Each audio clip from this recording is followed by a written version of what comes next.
Hey, what's going on? We're going to do a quick stream today. I just wanted to pop in, say hi. I didn't stream yesterday. My AC was not working upstairs, and I'm upstairs, and we ain't streaming with no AC. So I wanted to pop in today really quick and just give you guys some updates.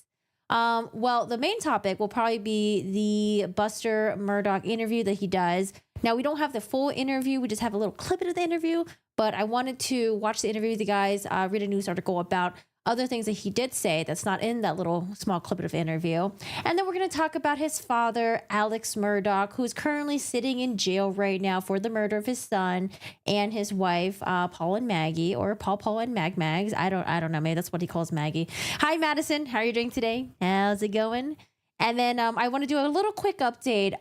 There's been a lot of cases that's happening right now, but we'll do an update with Sarah Boone. We'll do a little update with Alexis Trevizo, a little update with maybe the Idaho student murders if we have time.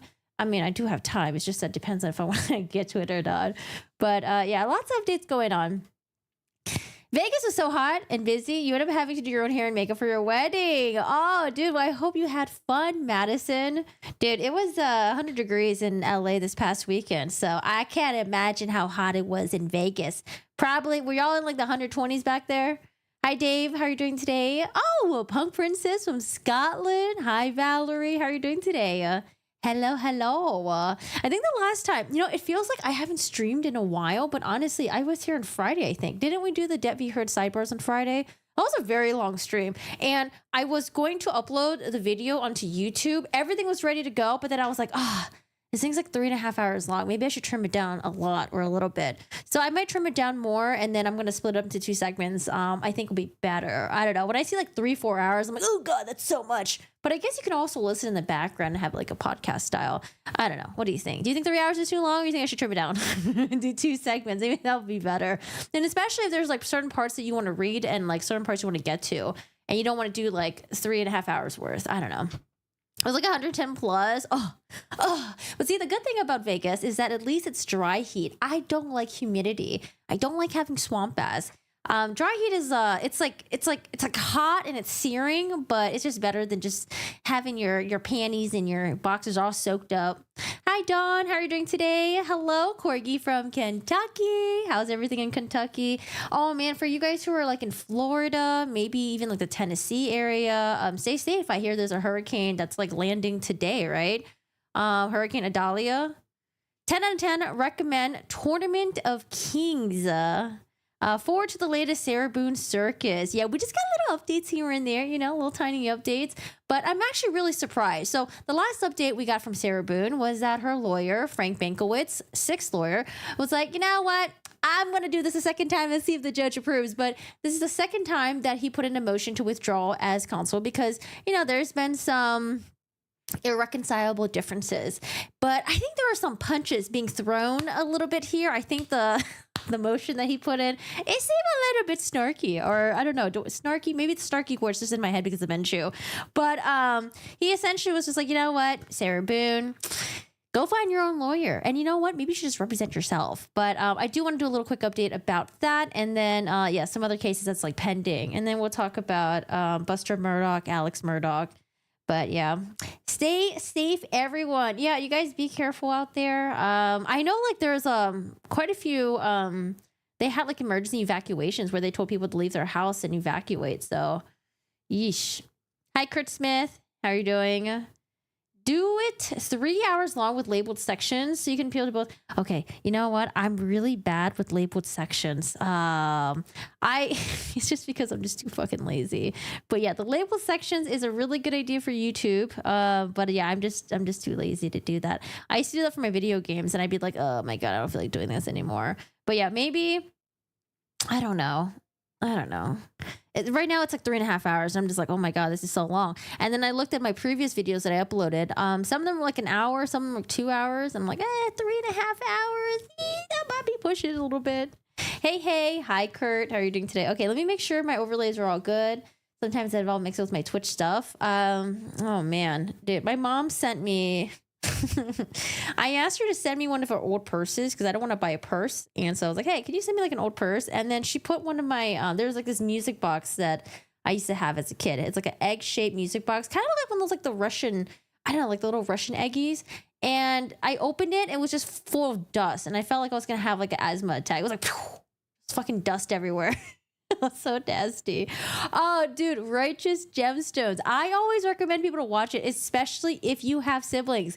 Watch Righteous Gemstones. It's so funny. Oh my god, I love that show. My all-time favorite definitely has to be Judy. I hated Judy initially. I thought she was so annoying, but oh my god, Judy's so funny. Corgi, I miss doing the sidebars. I mean, technically, there was day one that I didn't cover, but that was just jury selection. I don't know if we'll read those. Maybe. Hi, Chris. How are you doing today? Hi, everyone. Yeah, I didn't do those. But, you know, now that I think about it in retrospect, I should have split the Friday stream into 2 streams. I thought I could do it all in like an hour and a half, but I didn't realize it took me like 3 to 4 hours to do that stream. Bro, it was it was a very, very, very, very long one. Oh, Keith. Oh, Keith is good too. I love Keith. I cackled every single line of Baby Billy's. I know there's so many good favorites in there. Oh man. Yeah, Keith is good. Baby Billy. And then you know, Baby Billy is in there's this movie by Quentin Tarantino, The Hateful Eights, but Baby Billy's in it. And I think he plays like almost like the exact same sort of like persona with the accent and everything. Hi, Melissa. Hi, Paris. How are you doing today? Brandon. Hello. How's it going? But yeah, if any of y'all are in Florida or like anywhere Florida adjacent and you guys gonna have the hurricane coming by and hit you guys, yeah, be careful. Stay safe out there. Oh man. But yeah, so today let's get started with, because it's gonna be a quick stream today. Well, when I say quick stream, it's gonna be a lot quicker stream than Friday's stream, and the other streams that we've been doing with all the sidebars and stuff. So I consider it quick stream. But first, let's just get into the update with Sarah Boone. So Sarah Boone's lawyer, sixth lawyer, Mr. Bankowitz, he decides to withdraw, and this is his second time doing it. He put in a motion to withdraw as counsel back in, I think, like December of last year. It got denied. Now he's putting his second motion to withdraw, again, citing irreconcilable differences. And he mentions that he's really busy. He's got I think he had like a capital murder case that he was working with. And he just doesn't really, either he doesn't have time or Sarah Boone just wants to use too much of his time that he just doesn't have. I don't know. Maybe even both, right? But he essentially says that Sarah Boone wants a lawyer who's going to dedicate all their time to her. And additionally, he was like, you know what? Like, I think Sarah Boone should just represent herself. You know, she'd probably be the only attorney because no one else can satisfy her, I guess. So we have that going on, and we finally have. There's going to be a little hearing for that, and I do want to read that really quick. It's going to be really short. This is a super short Sarah Boone update, but they're going to have a hearing. This is going to be September 8th, which I'm surprised. That's like another week. September 8th, more than a week actually. But, you know, maybe everyone's busy, you know, maybe the judge has a lot of cases and maybe the lawyers are all busy as well. So we have here, you're notified that the undersigned will appear before the Honorable Wayne Wooten of the above styled court on September 8, 2022 at 9 o'clock a.m. at Orange County Courthouse, 425 North Orange Avenue, and the following will be heard. Motion to withdraw. So I'm, we're going to stay tuned. Another like 10 days. We'll listen in and we'll see what happens.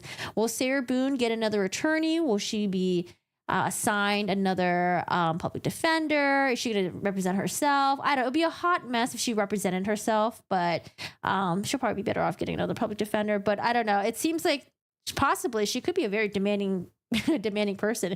Because again, this might be like the second or the third attorney that's withdrew from her case because of irreconcilable differences. So, Brandon, thank you so much for the 5. Always happy to catch your corgis on stream. Well, thanks for popping in. Hi, CMB. Hi, Morton. How's it going? Danny McBride. Yes, so funny. I love it. But thank you so much for the. Oh wait, I don't have my notification sounds on. Do I? No, they should be working. I don't know. Okay, well, maybe something's weird's acting up with the stream elements. But Brandon, thank you so much for the 5. I do really appreciate it.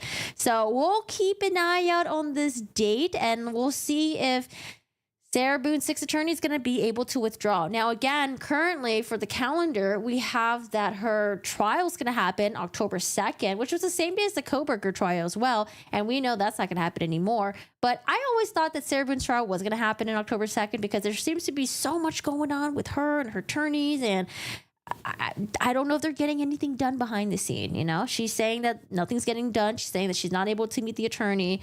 But, you know, she could just be exaggerating, you know. Do we really want to take her word for it? Hi, Carrie. How are you doing today? So that's it for Sarah Boone. So we'll keep an eye out for September 8th.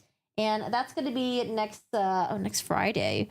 Yeah, that's going to be next Friday. Keep an eye out for that one. Next thing I want to discuss about is a little update with Alexis Trevizo. Now, Alexis Trevizo is a New Mexico teen who gave birth. She was 19 years old at the time, beginning the year in January. She gave birth in a hospital, but it was in the hospital bathroom. And allegedly she gave birth and she placed her baby into the trash bin inside a plastic bag and then tied it. And the state prosecutor said that the baby was suffocated, said that the baby had air in his lungs. You know, they did an autopsy and their autopsy report showed that there was air in the lung, there was air in the stomach. So her trial date was initially scheduled for, I don't know, I think it was like in fall season of this year. And then it got pushed to the beginning of next year, 2024. But I just took a look at it today and now we have an update. It seems like if the trial is going to happen, it's now pushed back to basically a year from now. This is August 26, 2024. So instead of it happening in January of next year, it's going to happen basically a year from now. So I just want to give you guys a little update on that.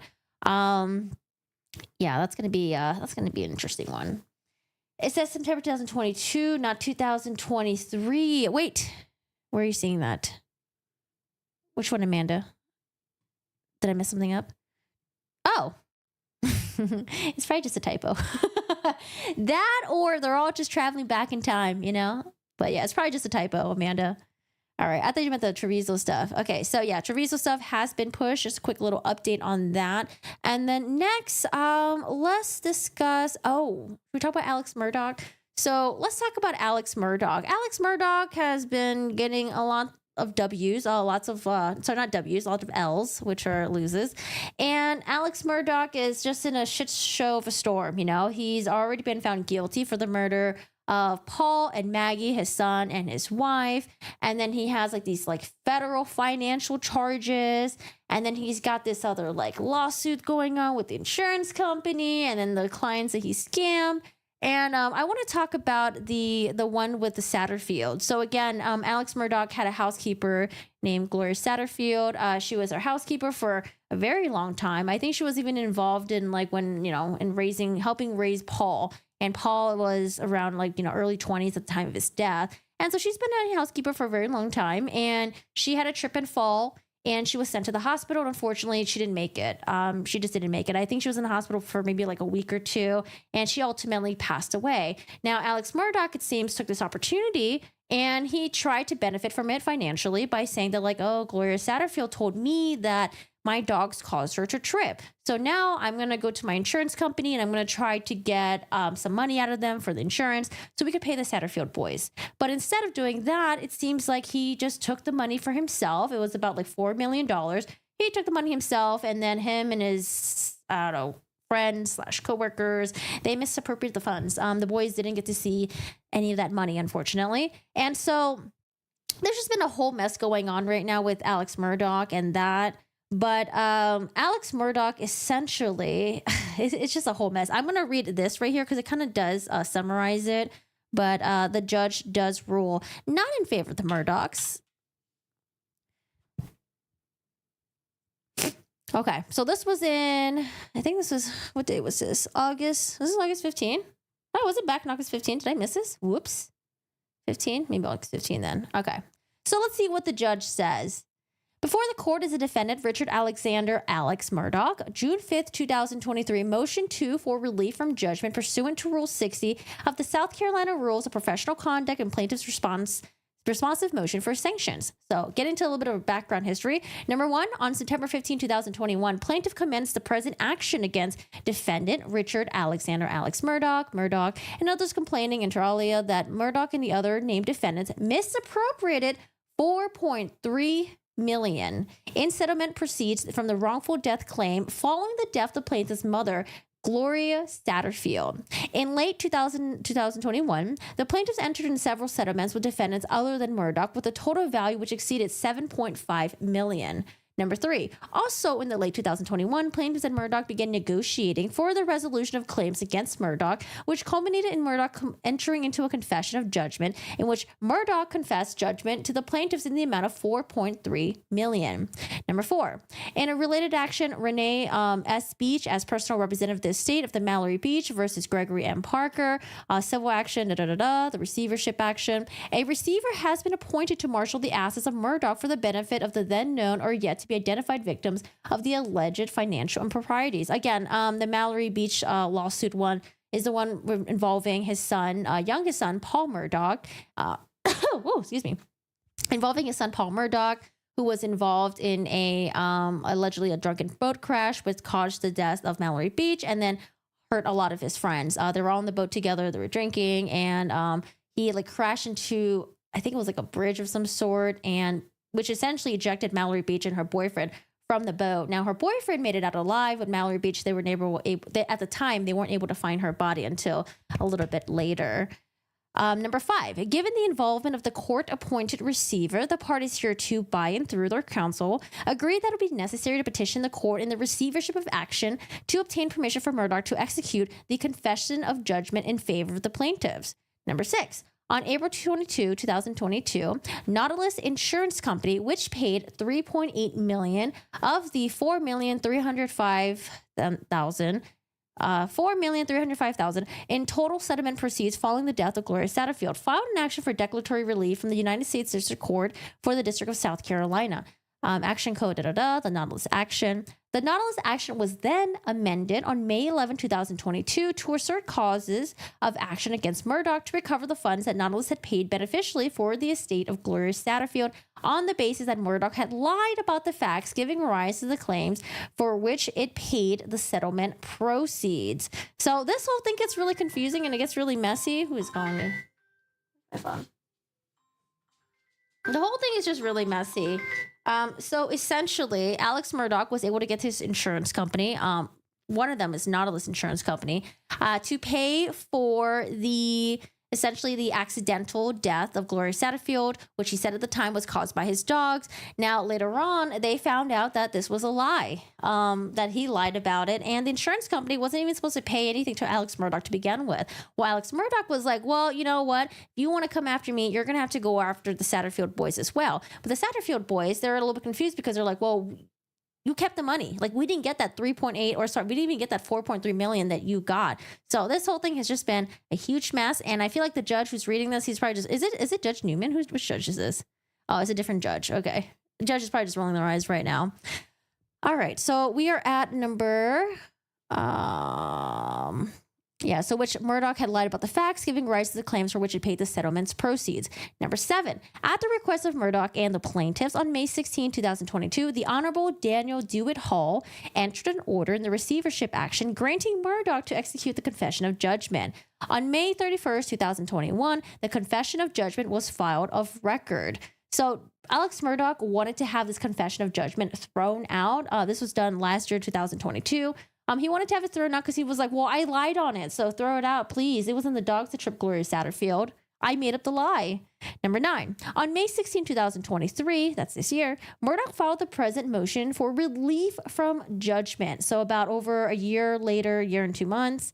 Number 10, on June 6, 2023, the plaintiffs filed their memorandum of law in opposition to motion for relief under Rule 60B and motion for sanctions. After carefully considering the arguments of counsel and their respective submissions, as well as the South Carolina Rules of Civil Procedure and the applicable case law, the court hereby denies both Murdaugh's motion for relief under Rule 60 and the plaintiff's motion for sanction. In so ruling, I find and order. So again, Murdaugh is the defendant here. He wanted to have a motion of relief. He wanted to have this confession of judgment thrown out. And then on the other side, the plaintiffs, they wanted to file sanctions against him and the attorneys. So both of these are being denied. Now, number one, Murdaugh first urges the court that he is entitled to relief from his confession of judgment based on the alleged fraud, misrepresentation, and other misconduct of an adverse party as provided for in Rule 60b-3.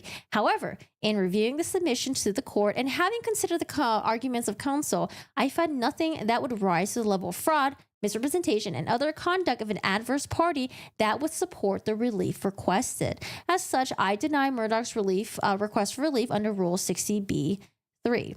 Number two, Murdaugh next advances is that he is entitled to relief from the confession of judgment under Rule 60b-4, and in support, Murdaugh argues that technical defects which render the judgment void as a matter of law for having to fail to comply with the requirements of SC Code 1535-360. However, the definition of void under the rule only encompasses judgment from courts which fail to provide proper due process or judgments from courts which lack subject matter jurisdiction or personal jurisdiction. There is no such contention here. Further, if the technical defects existed in the execution of the confession of judgment, and I make no such findings here, in the limited authority on such issues, over court has not required strict statutory compliance in upholding the judgment. See, As a result, I hereby deny the relief requested under Rule 60b-4. The plaintiff's motion for sanctions is likewise denied. It is so ordered. The Honorable Bentley Price, not signed. So Murdaugh, again, getting a lot of losses. At least he's not going to be sanctioned, though, him and his attorneys. But additionally, on top of that, a couple of days ago, he has decided to change his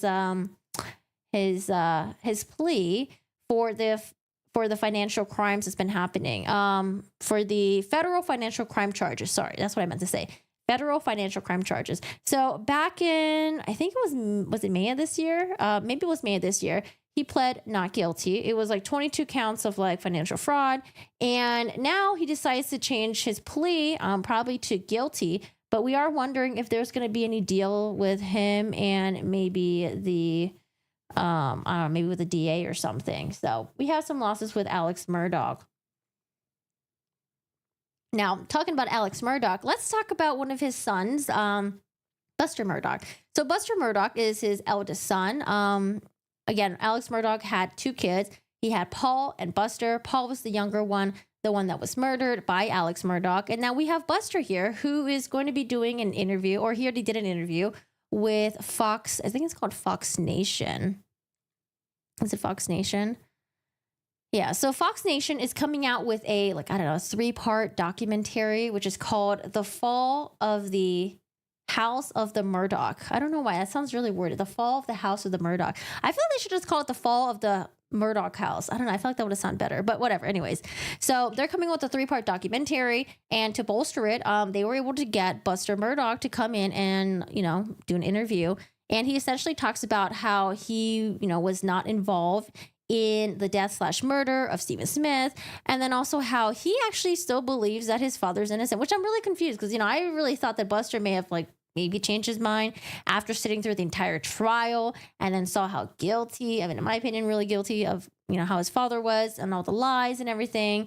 But I just want to talk about this interview. We don't have the whole footage, but there is an article that has a little bit more than what the video footage has.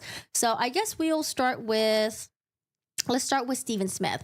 So Stephen Smith was not a classmate of Buster Murdaugh. He was a couple years younger. They went to the same school, but Stephen Smith was found dead on the side of the road back in 2015. And they said this was kind of close to the Murdaugh property and initially was ruled as a hit and run. But then, when people looked at it, they're like, but he had blunt force trauma to the head. They're not really sure.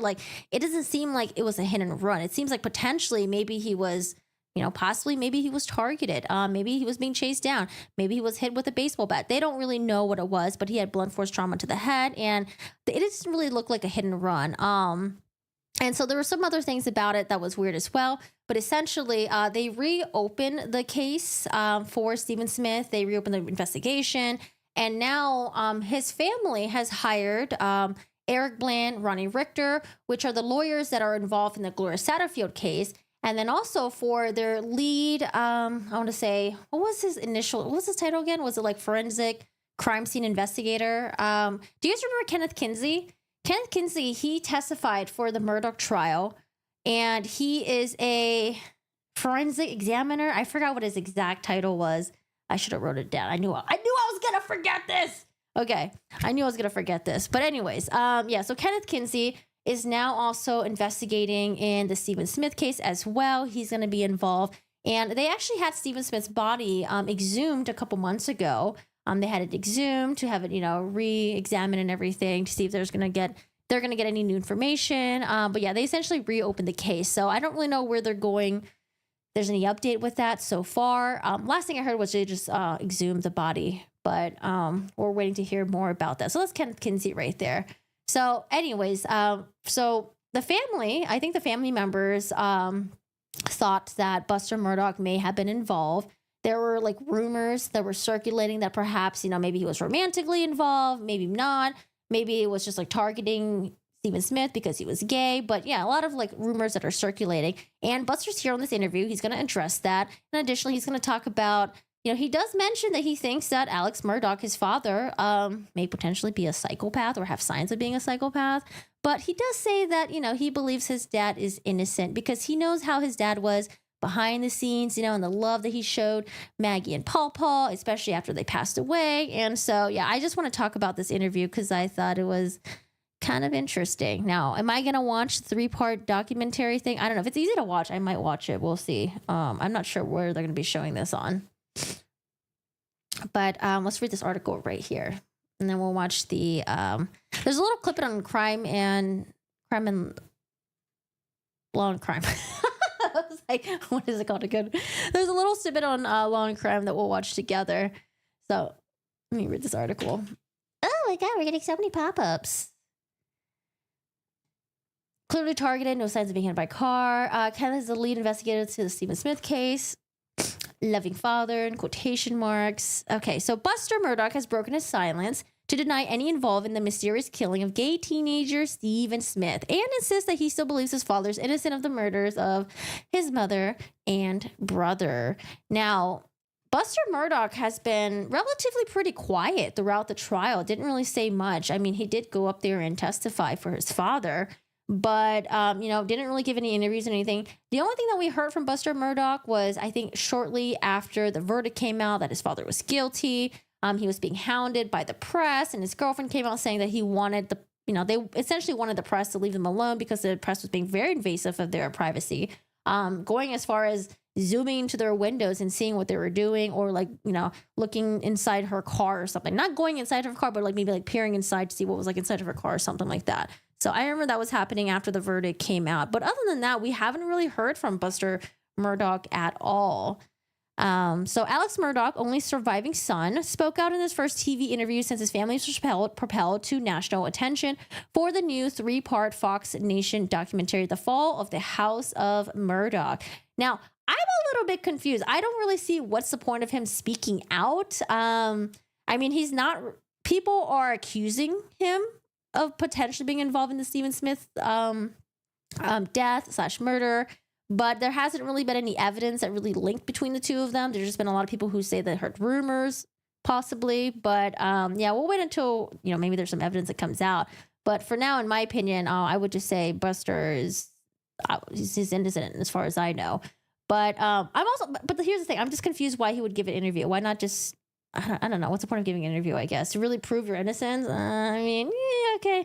Because, people are going to pick apart your words. They're going to look at what you're saying about, your interaction with Stephen Smith. And then they're going to look through, old pictures and stuff like that. Be like, oh, wait, you said you never interacted with him. Well, here's a picture of you with Stephen Smith. So I don't know if he actually said that. But it could be one of the things that they could pick apart, right? But I don't know. I'm always kind of when people give interviews, I'm like, why? Why give an interview? Especially... one interview, remember with Meg Thee Stallion? Meg Thee Stallion was a trial that we sort of covered on Twitter because it wasn't a live stream or anything, but there was reporters who showed up and live tweeted about it. And that was also a thing too, when I was she was accusing her, her friend or ex-lover at the time, Tory Lanez, of shooting her. And then she does this interview saying that she never had any romantic involvements with him.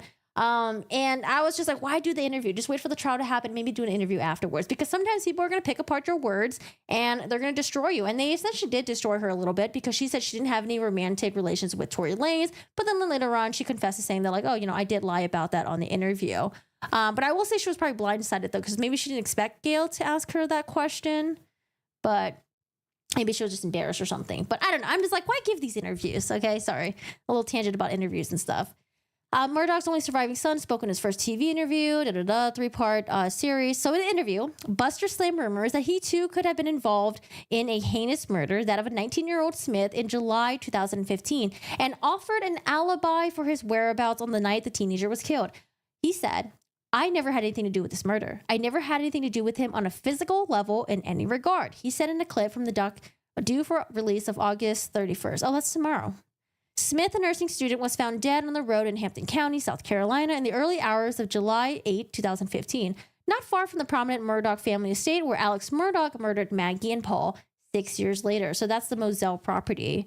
Despite Smith suffering blunt force trauma to the head and there being no skid marks or vehicular debris on the road, official ruled his death a hit and run at the time. Now, people thought there was some weird fuckery going on because there were reports saying that Randy, which is Alex Murdaugh's oldest brother, they said that Randy was like on the scene, I think. Is it Randy? What's the youngest brother name again? Alex Murdaugh's younger brother. Because I think Randy's the older one. I don't know. People were saying that like, oh, Randy was at the scene and they thought it was weird because Randy was trying to, I don't know. They were accusing Randy of trying to cover something up for the Murdaugh family. Okay. But, yeah, I don't remember. I think it was reported that Randy was at the scene. Smith's mother long questioned this official count, and for years, the Murdaugh name continued to crop up in the connection. Oh, that's right. Paul, Marvin, and Randy. Thank you. Or sorry, not Paul. Marvin and Randy. Yeah, so Marvin is the youngest one, the one that testified in the trial of Alex Murdaugh. And then Alex Murdaugh is the middle child. Randy is the eldest. And, you know, if you guys notice, Randy actually stopped appearing in the trial, I think a little bit, maybe in the middle or like a little bit after Murdaugh testified. Randy must have been like, I smell some bullshit up there. And I probably didn't want to show for his brother anymore. But yeah, thank you. That was those were the names. Hi, Rose. How are you doing today? How's it going? The Fall of the House of Usher, Edgar Allan Poe. Hi, Anne. Smith's mother, Sandy Smith, named Buster as the prime suspect in her son's murder in a letter begging the FBI to get involved in the case back in 2016. Oh, sorry, I forgot to read this. Buster and Smith were classmates. There were unsubstantiated rumors that the two had been in some sort of relationship around the time of his death. Now, in June 2021, mere days after Maggie and Paul's murders, SLED announced that it was opening a new investigation into Smith's death. This April, the agency then finally announced that Smith's death was being investigated as a homicide and his body was exhumed for a private autopsy. Oh, that was back in April. Wow, time really does fly. No one has been charged over Smith's death, and law enforcement has never announced anything linking Buster to the killing. In a Fox Nation documentary, Buster for the first time offered an alibi for the night of Smith's death. So again, the alibi that he's going to offer, it can't really be backed up because the people who would have been there to, you know, support him and be like, hey, yeah, he was with me or we did see him. These are the two people that are already deceased. That's going to be his mother and it's going to be his brother. So he offered an alibi for the night of Smith's death, saying that he was at a family's Edisto Beach house with his late mother and brother. Now, unless they're able to pull maybe some cell phone records to really show that he was at Edisto Beach, you know, maybe that can help him a little bit. But again, he's not being seen as a suspect, so I don't know if we're really going to get that far. Hinting at the rumors that continue to swirl, he said it was, in quotation mark, a terrible thing to be accused of. He asked, I don't want to be rude here, but have you ever been accused of murdering somebody? Well, let me tell you, this is very, very, very, very, very, that's 5 varies. It's a terrible thing to place on somebody with absolutely no fact. I mean, it has harmed my reputation. I mean, people perceive me as a murderer. In the interview, Buster has also doubled down on the father's innocence in the murders of Maggie and Paul, even after a jury of 12 peers convicted him back in March, and he was sentenced to life in prison on the charges. Maggie and Paul were found shot on the family's 1,700-acre Moselle estate back in June 7, 2021. Alex Murdaugh had called 911 claiming to have found their bodies. When asked if he thought it was possible that his father might have killed their loved ones, Buster insisted no. He says in quotation mark, no, because I think that I hold a very unique perspective that nobody else in the courtroom ever held. And that I know the person and I know the love that I have witnessed. I mean, that or he could be in denial. He could be extremely biased. You know, like who wants to think that their father is going to be the killer of younger brother and mother? But anyways, he can believe what he wants. Hi, Ghosty. How are you doing today? The 29-year-old went on to say that he thinks there are a lot of questions that still need to be answered about the murders. He says in quotation marks, "My biggest thing that I want people to realize that there are always two sides of the story." Okay, so he's going to go with this generic route. Now, they can pick which one they want to believe, he said, but I think there's a heck of a lot that still needs to be answered about what happened on June the 7th. I mean, ask your father. Why did your father lie so much? I bet you Alex Murdaugh even lied to Buster as well. But I don't know. That's what I'm betting. He said the prosecutors presented a crappy motive and that the case was, hashtag, the case was, in quotation mark, not fair. He said, "I do not believe it was fair. I was there for 6 weeks studying it, and I think it was a tilted table from the beginning. And I think, unfortunately, a lot of the jurors felt that way prior to when they had to deliberate. It was predetermined in their minds prior to when they heard any shred of evidence that was given in that room." So that's always going to be the accusation that's going to be thrown at the juror when they're not happy with their verdict. It's always going to be like, "Oh, it was unfair from the beginning. Oh, they must have read some news about it. Oh, they were biased from the beginning. Oh, they even look at the evidence. They even give them a chance." I don't know. Boring.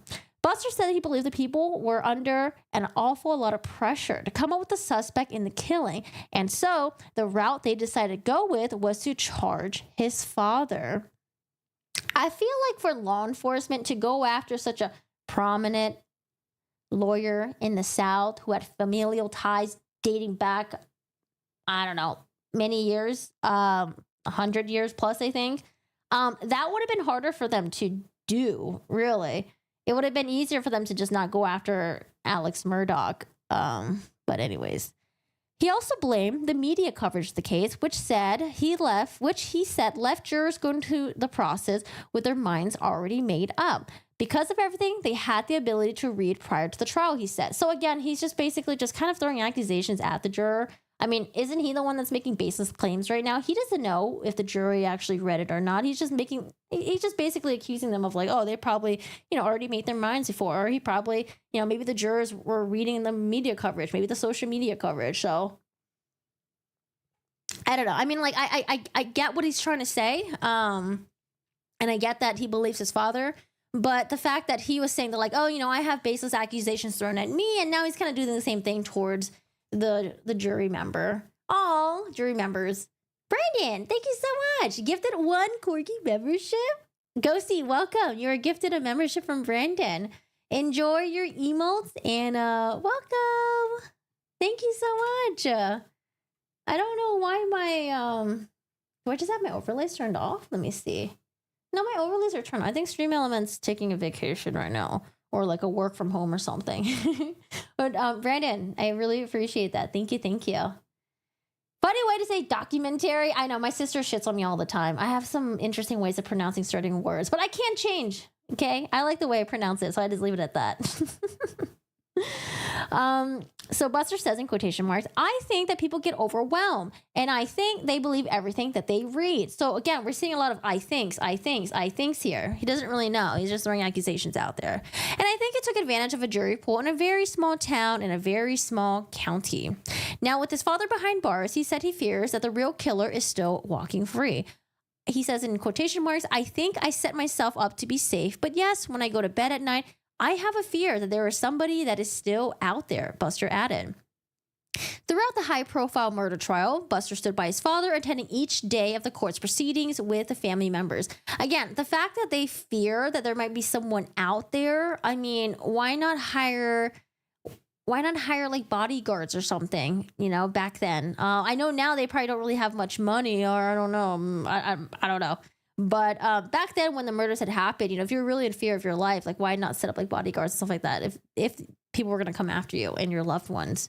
But anyways, Buster also testified in the father's defense, saying that Murdaugh has been destroyed and heartbroken in the aftermath of the death of his mother and brother.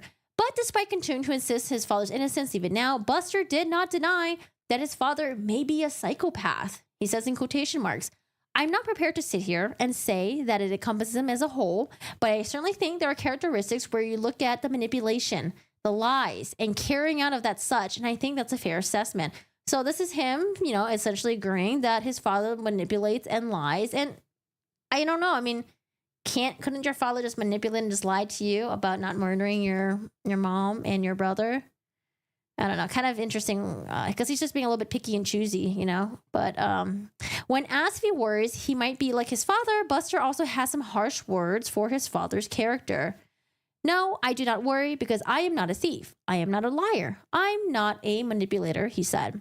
In those regards, I am nothing like him. But in other regards, I believe that I do hold some of his more admirable traits, which I'm quite proud of. Like what? Can you name them? What are these admirable traits? Please, I'm very curious. Murdaugh, 54, was sentenced to life in prison for the murders and is serving his time in the maximum security facility, McCormick Correctional Institution in South Carolina. He's also facing a slew of financial charges for stealing millions of dollars from his law firm clients and his dead housekeeper's family over a botched hitman plot where he claims he paid an accomplice to shoot. Oh, and over a botched hitman plot where he claims he paid an accomplice to shoot him dead. Cousin Eddie. That's Cousin Eddie right there.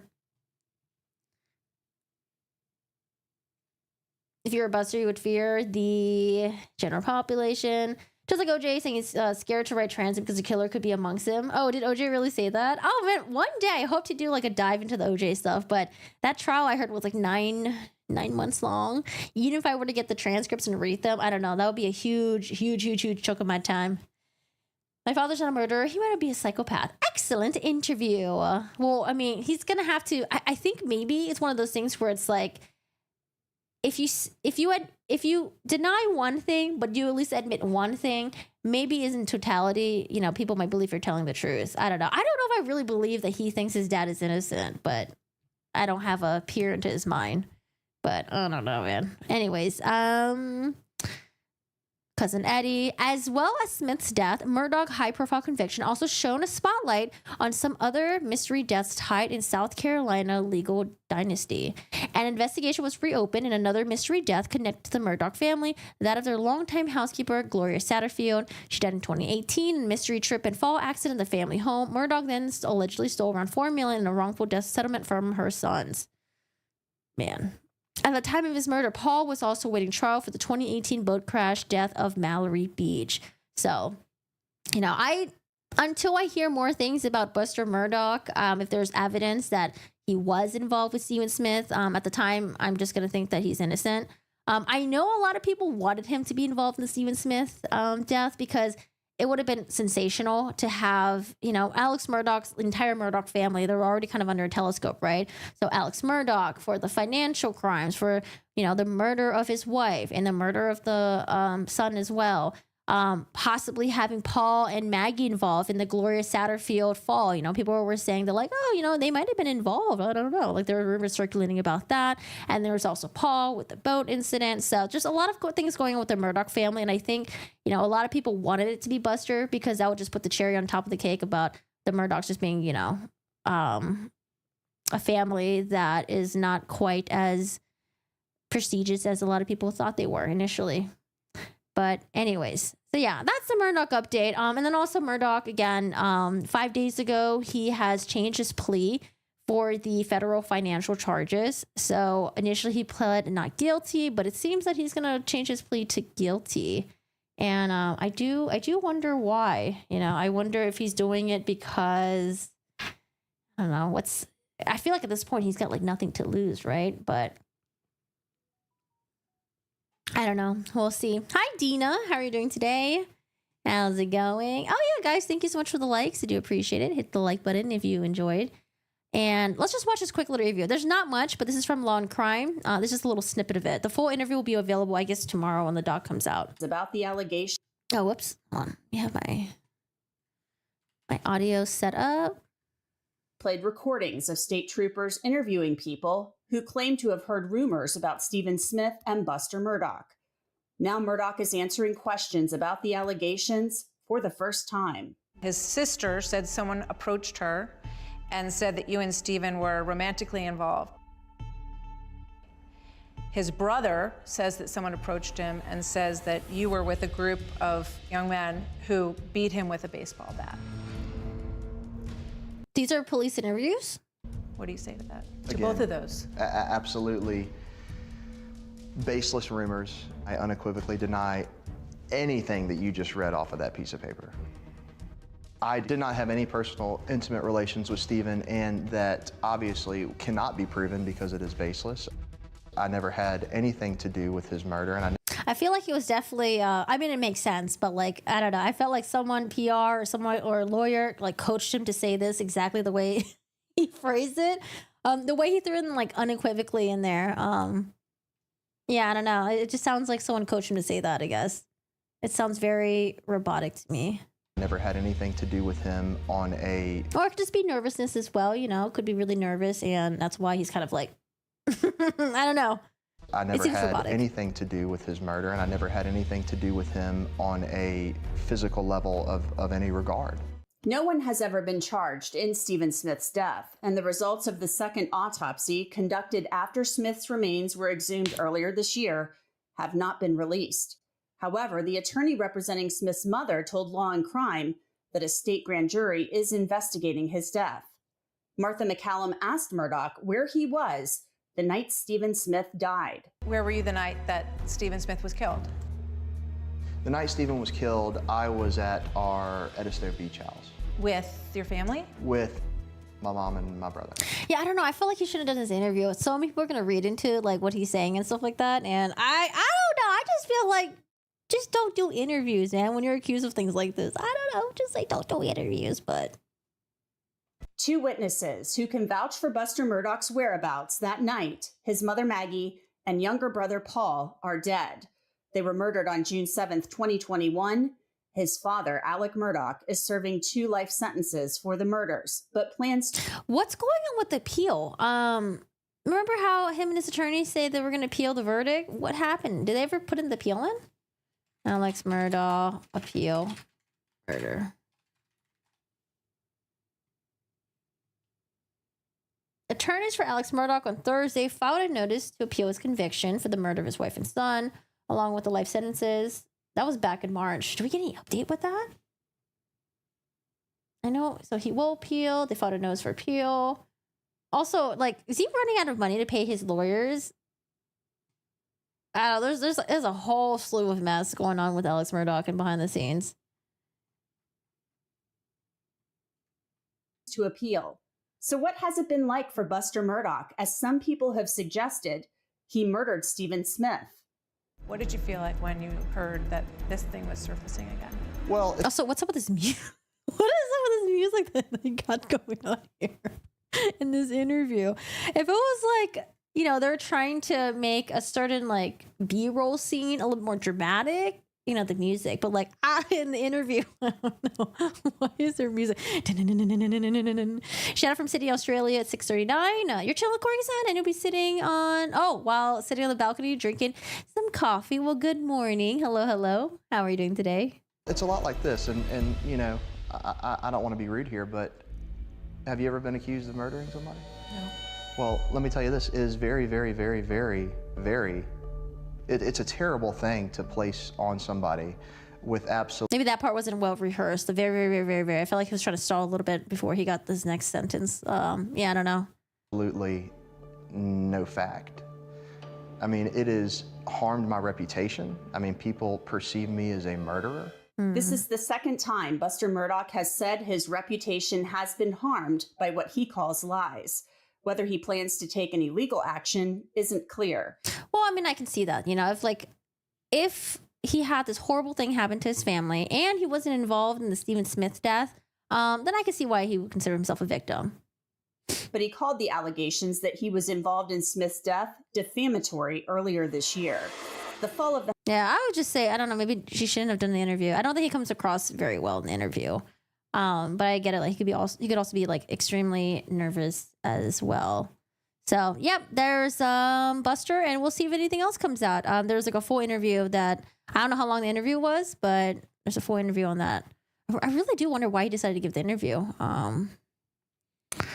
Let's see, Murdaugh stuff. Okay, so like I said, today's gonna be a quick stream, but since we've got time, let's just talk about Brian Kohberger. Brian Kohberger, last time I streamed, I mentioned that he waived his right to a speedy trial. And so the trial was set for October 2nd of this year. And that would have been like in 1 month. Now, obviously, the trial has been pushed, and we don't know how long it's going to go out for.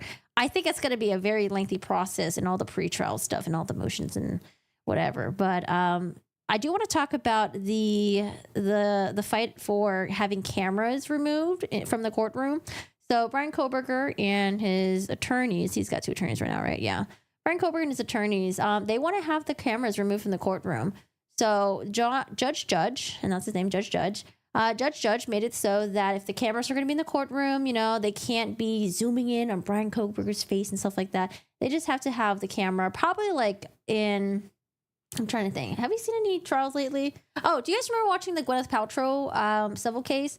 Remember how they were getting irritated with the press and stuff like that for zooming in on Gwyneth Paltrow and like the attorney's table and things like that. And so they were admonished quite a few times, I think a couple times actually, by the judge, saying that, like, do not zoom in on the clients, do not zoom in on certain parties, just have the camera there and have it be present and just don't be zooming in on people. So with the Depp and the Heard stuff, we had a lot of really good zoom ins and stuff, but that wasn't an issue there because the judge allowed it. Now, I guess similar with the Gwyneth Paltrow civil case, in the Bryan Kohberger case, the judge also doesn't want people zooming in on the faces and at the attorney's tables and stuff like that. So I do want to read this motion really quick, and then let's read the response to see what happens. Because I don't know, I really do. I thought the judge was going to remove cameras from the courtroom, but let's just read this really quick. Okay, so this is filed in 8/24, so that's 6 days ago, by Kohberger and his team.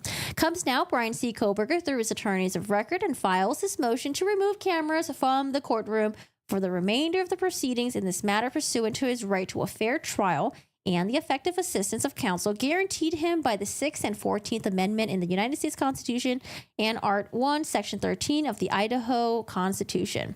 Number 1, camera-wielding courtroom observers have failed to obey the court's June 27th directive to cease focusing exclusively on Mr. Kohberger, necessitating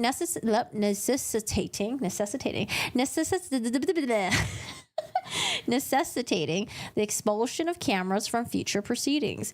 The question presented by this motion is whether Mr. Kohberger faces deprivation of his right under the 14th Amendment to due process by the continued televising and broadcasting of this trial.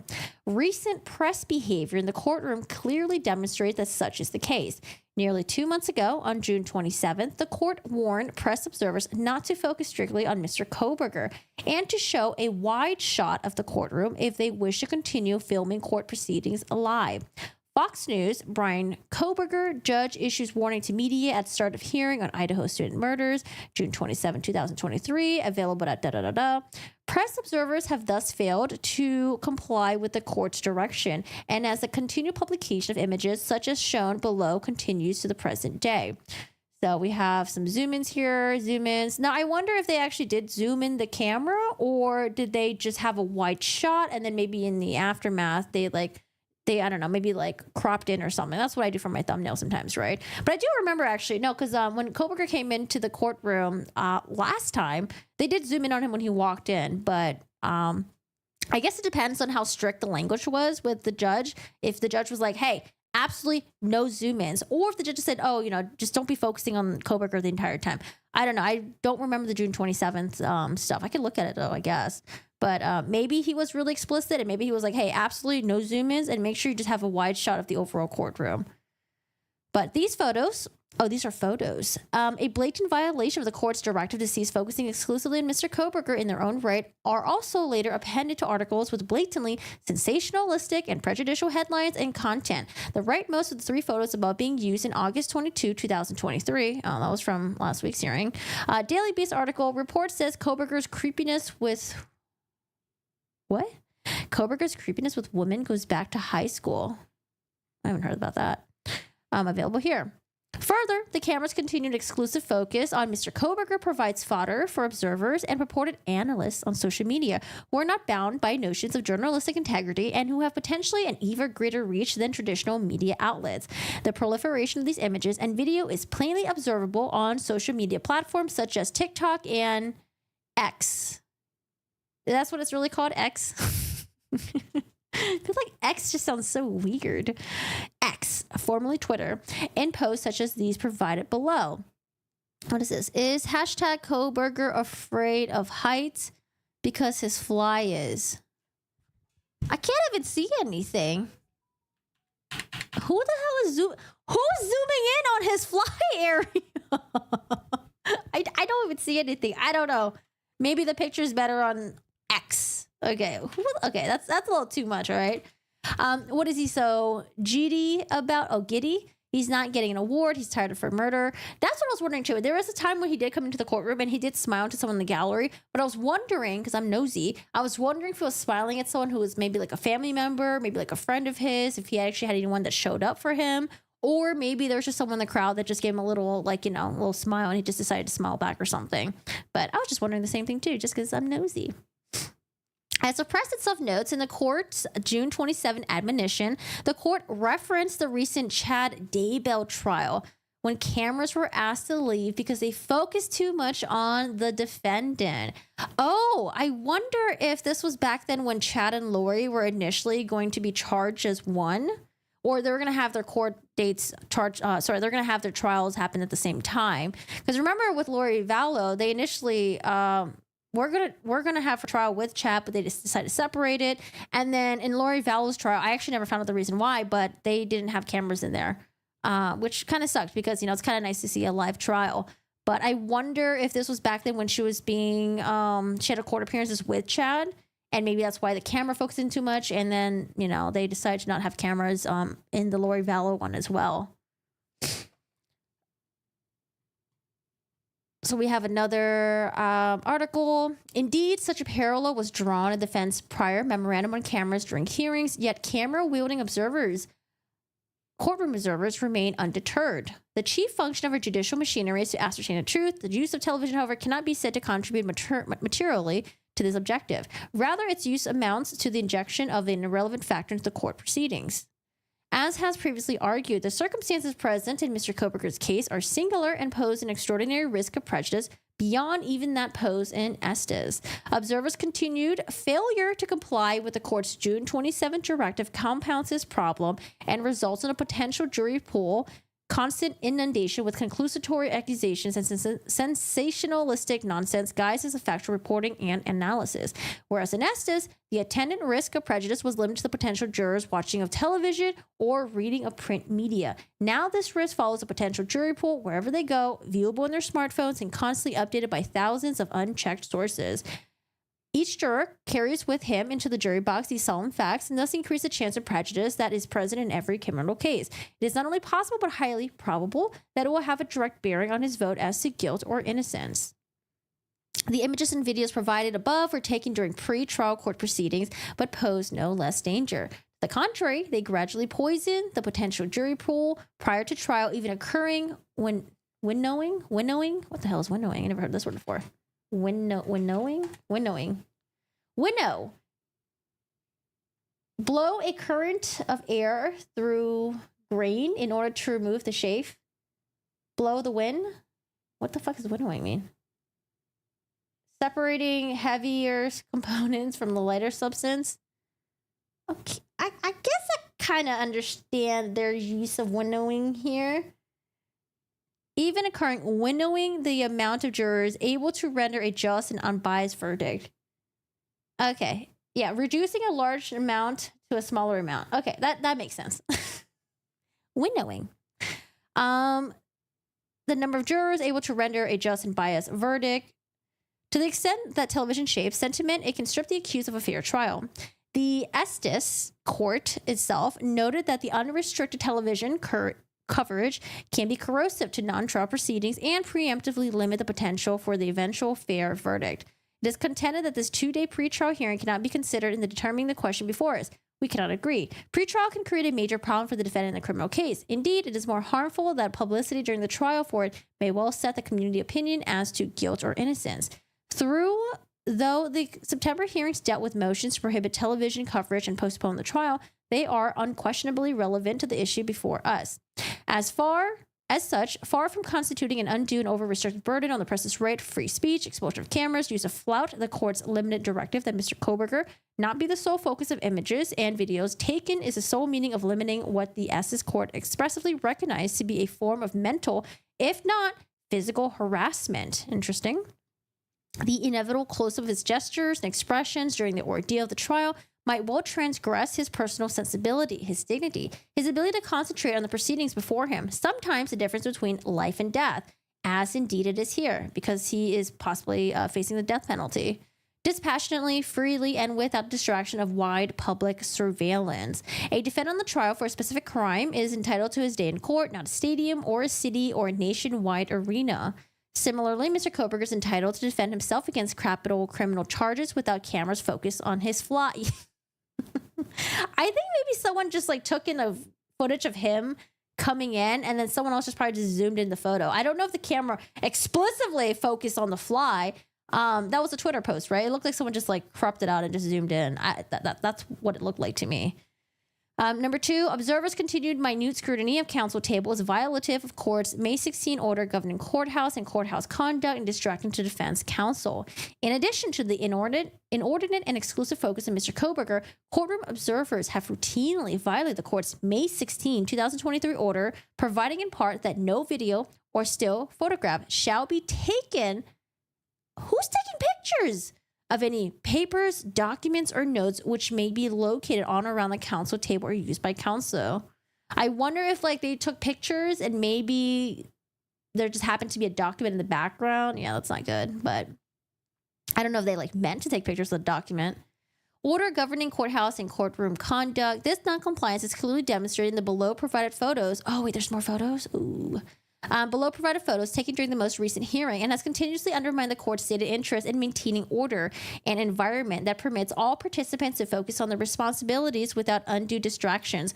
Aware of the constant attention paid to the counsel table and the risk of confidential and sensitive information could be scrutinized, photographed, and published, defense counsel has been forced to divert their attention to ensure notes and other materials are hidden from prying eyes. Here's the thing. I don't know why there's the camera. I don't know why put the camera angle here. Honestly, like the trials that we've watched, the camera has usually been kind of like where the jury would sit. This one maybe doesn't have an area for the jury to sit because maybe it's like a smaller courtroom. I'm not really sure.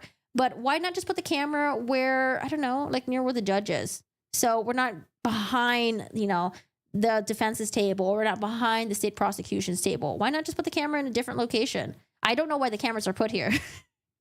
Maybe the court should be like, hey, let's not put the cameras there. Let's put them over here just in case, there's no pictures taken and things like that. Yeah. Cause see, I don't know if they're purposely trying to get the stuff that's on the desk. It just seems like the camera's just there because they placed it in that position. So what they should talk about is probably placing the camera in a different position if they were to still have cameras in the courtroom. Anyways, this exact conduct was found by the Essex court to be circumstances depriving the petitioner of a fair trial. Because again, these doesn't look like pictures. They look like videos. There are videos. These are videos on YouTube. The petitioner was subjected to characterization and minute electronic scrutiny to such extent at one point as the photographers were found attempting to picture the page of the paper from which he was reading while sitting at the counsel table. Whereas in Estes, this conduct was characterized as a singular and extreme occurrence. In the present case, it has become disruptively routine and must be abated Mr. Kohberger's to receive effective representation. Conclusion. The press have failed to obey the court's directive not to exclusively photograph and record Mr. Kohberger on the exclusion of all else, jeopardizing his ability to undergo fair judicial proceedings, free of undue prejudice, or bias, I mean, from what I've seen so far, it seems like they're not really focusing much of their camera at Kohberger. There are times where they'll zoom in on him, and that's usually when he comes in, and then I think when he leaves. It seems like all the other zoom-ins that are happening while he's sitting at the table, I mean, yeah, probably don't take the pictures, right? I think that's like pretty clear. Don't take the pictures. But like all the other zoom-ins, it just seems like they probably just took a video of him walking in, and then someone else just like zoomed in on something. I don't know. I don't know if they actually zoomed in. Did they zoom in on this? I don't know. I'm thinking maybe Phil Foss like cropped it in even more, but I don't know. They zoomed it in on his fly. It's pretty fucking weird. But the pictures here of the counsel's table, I mean, I think it was just the position of the camera, the courtroom cameras. But anyways, hello. You did miss it, but we'll have this live stream available. You can still watch it. Oh no, the hurricane. Are you in Florida? How are things over there? I heard it's gonna be a like a level 4 hurricane, right? Or category 4. All right, so let's see what happens. This is so I think it seems like the judge is not going to fully remove the cameras, but let's see what it says here. I hereby request approval for video/audio record and broadcast. So presiding judge, John Judge. Now, this is going to be from Court TV Media News Organization. I have read Rule 45 of the Idaho Court Administrative Rules permitting cameras in the courtroom and will comply in all respects with the provisions of that rule, and will make certain that all other persons from my organization participating in video or audio recording or broadcasting or photographing of the court proceedings have read Rule 45 of the Idaho Court Administrative Rules and will comply in their respects with the provisions of that rule. I don't know. I think they should just move the camera location. I don't know. Maybe they can't because of the way the courtroom is designed, but they should just move it. Putting it behind the counsel table is kind of weird. Anyways. Okay. Order. The court, having considered the above request for approval under Rule 45 of the Idaho Court Administrative Rules, hereby orders that permission to video/audio record the above hearing is granted under the following restrictions, in addition to set forth in Rule 45 of the Idaho Court Administrative Rules. Please see the order governing courthouse and courtroom conduct. So they're saying that they read it, and they said that they're going to make sure that their team is going to read it as well and be aware of the rules. Now, what was denied was the photograph, the use of photography. The court, having considered the above request for approval under Rule hereby orders that permission to photograph the above hearing is, I think, denied. Wait, I'm just confused. What is denied then? So this is granted. Video and auto record is granted. Broadcast. Oh, yeah. Broadcast is denied. We know that because they're not live streaming it. But photograph is granted. Oh, so this was signed 2 days ago. So I'm assuming maybe based on this, the judge is going to still allow cameras and photography in the courtroom as long as they don't break the rules. I wish it was just broadcasted. I mean, honestly, I don't know. Just fucking broadcast it. Why not just broadcast it? Anyways, all images and audio recordings captured in the courtroom, whether before, during, or after the actual court proceedings by any pool photography or video or broadcast camera operator shall be shared with the other media organization. Okay, so he signed this on 8/28. So I think it seems like they're going to continue letting the cameras into the courtroom and photography. All right. Did anyone notice the tiny smile Buster had when he started saying he denied everything she read? Yeah, I think the interview didn't really come across very well. I would just say that I think he maybe just shouldn't have done the interview. But, I mean, I think maybe no matter what, he's always going to be put under scrutiny, and, like, every little facial expression he makes or anything he says, like, I don't know. I just feel like, I don't know, just don't do the interview. I don't know why he did the interview, but I don't know. Maybe he really wants to set the record straight, to say that he wasn't involved. But didn't he already do that in a written way? I could have sworn he did. Maybe it was like maybe was it an interview that he did with another newspaper or something? Maybe they put that in quotation marks. I don't know. But yeah, that's your update for today. So in case you guys missed today's stream, we did a quick little update with Sarah Boone. Sarah Boone is going to have, basically her lawyer wants to withdraw. They're going to have a hearing for that in about like 10 days. Alexis Trevizo's trial has been pushed significantly to basically almost like a year from now. And we did a little update with all the losses that Alex Murdaugh has been facing with the federal financial crimes. Seems like he's going to change his plea from not guilty to probably guilty. His loss with the insurance company and, versus the Satterfield sons, because he wanted to have this confession of judgment thrown out, and it seems like that's not going to happen. And what else is there?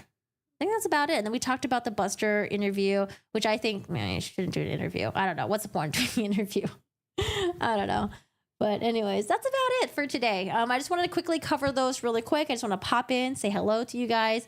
Hope you guys are doing well. And yeah, if you guys are like in the hurricane territory, like, I don't know, the Tennessee area, Florida area, just, stay safe, be careful. And yeah, I hope you guys are able to evacuate or maybe go somewhere else where it's not in the path of the hurricane. Another one of the Boone lawyers quit. Well, the judge is going to have to judge is gonna have to approve that. So he could put in a motion to, you know, withdraw as counsel, but he tried doing this back in December and the judge denied it. So let's see if the second attempt will work. But yeah, if Sarah Boone represents herself, that will be a shit show. Okay, that would be a shit show. I don't know if I even want to watch that. I'd rather have her get a lawyer to represent herself, because I don't know. Like, remember with the DB stuff? Oh, that was clearly a shit show. It was just frustrating, to be honest. But yeah, other than that, if you guys are new here, thanks for joining us. Join the Discord. We do have a true crime section if you want to discuss anything true crime related, anything related to the case, or if you want me to cover anything, just put it in there. And then other than that, I also stream on Twitch as well. We play video games in there. Feel free to stop by. I'm playing Baldur's Gate. And I think that's about it. I'm going to have the sidebar video. I had it initially uploaded to YouTube, but it was like 3.5 hours long.